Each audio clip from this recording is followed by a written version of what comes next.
સવારમાં સાબરમતી એક્સપ્રેસનો એક મોટો હાદસો કે 20થી વધારે એટલે કે 22 જેટલા ડબ્બાઓ ટ્રેનના પાટા પરથી ઉતરી ગયા. એની અંદર છે ને 217 જેટલા જે પેસેન્જર યાત્રીઓ હતા તે વડોદરાના હતા. વડોદરાના યાત્રીઓને જે પરિવારજનો છે તે ડૉક્ટર હેમાંગ જોશી જેઓ સાંસદ છે તેઓને મળ્યા છે.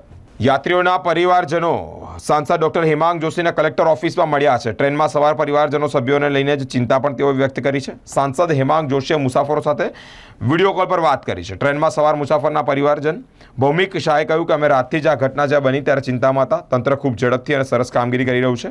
યાત્રીઓને સ્પેશિયલ ટ્રેન મારફતે વડોદરા લાવવામાં આવી રહ્યા છે. રાતના 11 વાગ્યા સુધી યાત્રીઓ રેલવે સ્ટેશન પર આવી હશે. તમામ યાત્રીઓને હાલ પણ પૂછવામાં આવ્યા છે. કોઈ ઈજાઓ પણ નથી થઈ. ભાજપના કોર્પોરેટર ઉમંગ બ્રહ્મભટ્ટે સાંસદને રજૂઆત કરી છે. વડોદરાથી અયોધ્યા અને વારાણસીથી ડાયરેક્ટ ફ્લાઇટ શરૂ કરવા માંગ કરી છે અને આ અંતર્ગત ડૉક્ટર હેમાંગ જોશીએ વધુ માહિતી આપી છે. જે પ્રકારે આ સાબરમતી એક્સપ્રેસની જે દુર્ઘટના થઈ, કોઈ શાર્પ ઓબ્જેક્ટ દ્વારા ટ્રેનને ઓબસ્ટ્રક્ટ કરવાનો પ્રયત્ન કરવામાં આવ્યો અને એને કારણે ટ્રેનના ઘણા પાટા ટ્રેન પોતે પાટા પરથી ઉતરી ગઈ, ઘણા ડબ્બાઓ, અને એને કારણે આ દુર્ઘટના જે સર્જાઈ તેની અંદર તમામ યાત્રિકો સુરક્ષિત છે. જેવી આ દુર્ઘટનાનું સર્જન થયું ત્યારથી રેલવે મંત્રાલય અને આપણી લોકલ ડિવિઝન ઓફિસના સંપર્કમાં અમે આવી અને આ બાબતે વધારે માહિતી મેળવતા એવું ખબર પડી કે ગુજરાતના જેટલા પણ આ ટ્રેનની અંદર યાત્રિકો છે એમાં સૌથી વધારે વડોદરાના યાત્રિકો છે અને તમામ યાત્રિકોને સ્પેશિયલ ટ્રેન મારફતે આજે મોડી રાત્રે વડોદરા ખાતે લાવવામાં આવશે. એમની સાથે અત્યારે વિડીયો કોલના મારફતથી અમે એમના ખબર અંતર પર પૂછ્યા અને એમને કોઈ વિશેષ બીજી કોઈ સુવિધાની પણ જો જરૂરિયાત હોય તો એ બાબતે પણ લોકલ ઓથોરિટી સાથે ચર્ચા કરી અને અમે એને એ બાબતે ઉકેલ લાવીશું.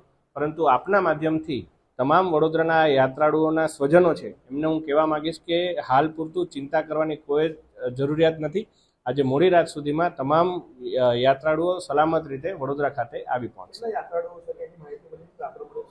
200થી ઉપર વડોદરાના યાત્રાળુઓ છે અને 350 જેવા અંદાજે ગુજરાતના યાત્રાળુઓ છે. મારું નામ ભૌમિક શાહ છે. વ્યવસાય વકીલાત કરું છું. ગઈકાલે મારા મામા સસરા અને એમના સાથી તેમજ કુટુંબીજનો અયોધ્યા મંદિરે દર્શન કરવા માટે ગયા હતા.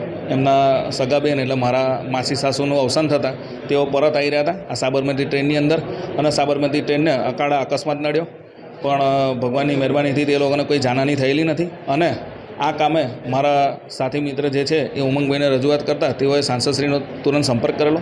એમને કલેક્ટરશ્રી તથા રેલવે મંત્રાલય સાથે ચર્ચા કરી અને આશ્વાસન આપેલું અને આજરોજ અત્યારના તેઓ પરત અન્ય જે સ્પેશિયલ ટ્રેનની વ્યવસ્થા કરેલી છે એટલે આપણા ગુજરાત રાજ્યના અને વડોદરાના જેટલા પણ મુસાફરો છે એ તમામ યાત્રાળુઓ પરત આવી રહ્યા છે.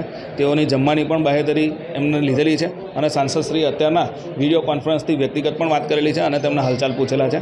એટલે એ બદલ સાંસદશ્રીનો, કલેક્ટરશ્રીનો તેમજ કોર્પોરેટરશ્રી અને આપશ્રી મીડિયા જે આવ્યા છો તેમના માધ્યમથી પણ જે અમને જાણ કરી તે પ્રમાણે તેમના પણ કોઈ સગા ઓળખીતા પારખીતા હોય તેમને ચિંતા કરવાનો વિષય નથી અને લગભગ 11 વાગ્યા સુધીને આજે રાત્રે આ ટ્રેનની અંદર યાત્રાળુઓ પરત આવે તેવી મેસેજ મળેલા છે. ખાસ કરીને જ્યારે તમને વાતની જાણ થઈ ત્યારે કેટલી ચિંતા થઈ હતી? ખાસ ઘણી ચિંતા હતી. કારણ એવું હતું કે એમના સગા બેનનું નિધન થયું અને એવા કારણથી એ પણ શોકાતુર હતા અને એ લોકો એમનો યાત્રા અટકાવી અને પરત આવી રહ્યા હતા અને એમાં આવો ગંભીર બનાવ બન્યો. પણ આ કીધું તેમ કે કોઈપણ જાતની જાનહાનિ થઈ નથી અને એ લોકો સહી સલામત છે. ફોન પર જ્યારે તેમની સાથે વાત થઈ શું વાત કરી? બિલકુલથી હાશકારો અનુભવ્યો અને ઈશ્વરને આપણે નતમસ્તક કર્યા કે આ બનાવની અંદર એમને કોઈ ઈજા ના થઈ અને એઓ હેમખેમ પરત આવી રહ્યા છે. ઘટનાની કોઈ તમને જાણ કરી હતી? ઘટનાની ચોક્કસ માહિતી નથી, પરંતુ મીડિયા મારફતે અને તંત્ર મારફતે જે માહિતી મળી તે પ્રમાણે કે કોઈક રીતે ઓબ્સ્ટેકલ ક્રિએટ કરવામાં આવ્યું છે અને તેવા કારણથી આ રેલ અકસ્માત થયો છે અને બાકી તો તપાસ જે તે સ્થાનિક કરી રહ્યા છે.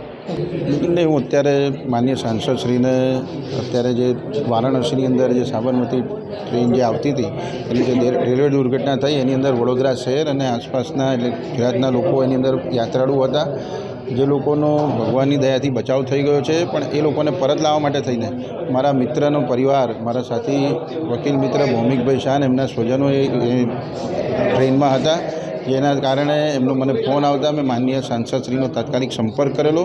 માનનીય સાંસદશ્રીએ કલેક્ટરશ્રી, જે તે ડિવિઝન, રેલવે ડિવિઝન, મંત્રાલય સાથે સતત સંપર્કમાં રહી અને એ લોકોને અલાયદા એક સ્પેશિયલ ટ્રેનના માધ્યમથી વડોદરા અને ગુજરાત લાવવાનો પ્રયત્ન કર્યો છે. હાલ જ હમણાં જ આપણે જોયું હશે માન્ય સાંસદશ્રીએ એ લોકો સાથે વિડીયો કોલિંગથી પણ વાત કરી છે. એ લોકો બધા સહી સલામત છે અને એ લોકો માટે રસ્તામાં પણ ભોજનની ને બીજી પણ બધી વ્યવસ્થાઓ કરવામાં આવી રહી છે. આ સમગ્ર ઘટનાની અંદર હું માન્ય સાંસદશ્રી, સરકારશ્રી તમામનો ખૂબ ખૂબ આભાર માનું છું કે જે ઘટના બની એના પછી તાત્કાલિક ધોરણે જે પણ ગતિવિધિ કરી અને જેમ પ્રમાણે વડોદરા શહેરના નગરજનો અને પરત આવી રહ્યા છે એ બદલ માન્ય સાંસદશ્રીનો ખૂબ ખૂબ આભાર વ્યક્ત કરું છું. બધા સહી સલામત છે, કોઈને કોઈ તકલીફ નથી.